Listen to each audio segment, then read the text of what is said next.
France Pakistan 93,000 సైనికులు భారత్‌కి లొంగిపోయారు. ఈ విషయాలను తెలియాలంటే గనక వీడియో మీరు కంప్లీట్‌గా చూడండి. అప్పుడే మీకు కంప్లీట్ ఇన్ఫర్మేషన్ ఏంటో అర్థమవుతుంది.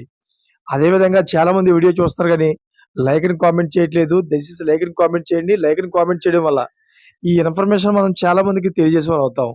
అదే విధంగా చాలామంది సబ్స్క్రైబ్ చేసుకోవడం మాత్రం మర్చిపోతున్నారు. దయచేసి సబ్స్క్రైబ్ చేసుకోండి. సబ్స్క్రైబ్ చేసుకోవడం వల్ల నేను చేసే ప్రతి ఒక్క అప్డేట్ మీరు ముందుగానే పొందగలుగుతారు.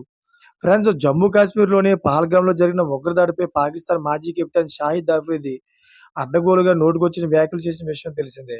అయితే భారత్ ఎలాంటి ఆధారాలు లేకుండానే పాకిస్తాన్‌పై ఆరోపణలు చేయడం తనను నిరాశపరిచిందని చెప్పుకొచ్చాడు. ఇలాంటి చర్యలు ఉద్రిక్తతలు పెంచుతాయని అన్నాడు. అయితే శాంతి ప్రయత్నాలకు ఆటంకం కలుగుతుందని, ఇలాంటి చర్యలు ఉద్రిక్తతలను పెంచుతున్నాయన్నాడు.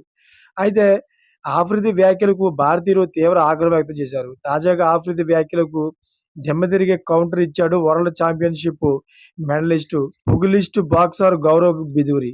అయితే పహల్గాం ఘటనపై భారత్ మొత్తం ఇంకా షాక్‌లోనే ఉంది. ఉగ్రదాడి అనంతరం భారత్ తీసుకుంటున్న చర్యలకు పాకిస్తాన్ మైండ్ పనిచేయడం లేదు. ఉగ్రదాడి జరుగుతుంటే భారత్‌లోని 8 లక్షల మంది సైన్యం ఏం చేస్తుందని ఆఫ్రిది అంటున్నాడు. 1971 భారత్, పాకిస్తాన్ మధ్య జరిగిన యుద్ధంలో 93,000 మంది పాకిస్తాన్ సైనికులు భారత్ వద్ద సరెండర్ అయ్యారు. మీరా మా సైన్యం శక్తి గురించి మాట్లాడేది? ఈ ఘటన పాకిస్తాన్ చేసిందని రుజువు కావాలని అంటున్నావు. అన్నింటికీ రుజువులు ఉండవు. ఉగ్రవాదాన్ని పెంచి పోషిస్తుంది పాకిస్తాన్ అని ప్రపంచం మొత్తానికి తెలుసు. ప్రపంచ దేశాలు భారత్‌కు వచ్చి ఆటలు ఆడతాయి. కానీ మీ దేశానికి ఎవరు రారు. ఎందుకో ఆలోచించుకోండి అని బాక్సర్ గౌరవ్ బిధూరి ఘాటు రిప్లై ఇచ్చాడు. చూసారు ఫ్రెండ్స్, లేటెస్ట్ అప్డేట్స్ కోసం ఛానెల్ సబ్స్క్రైబ్ చేసుకోండి. Thanks for watching friends.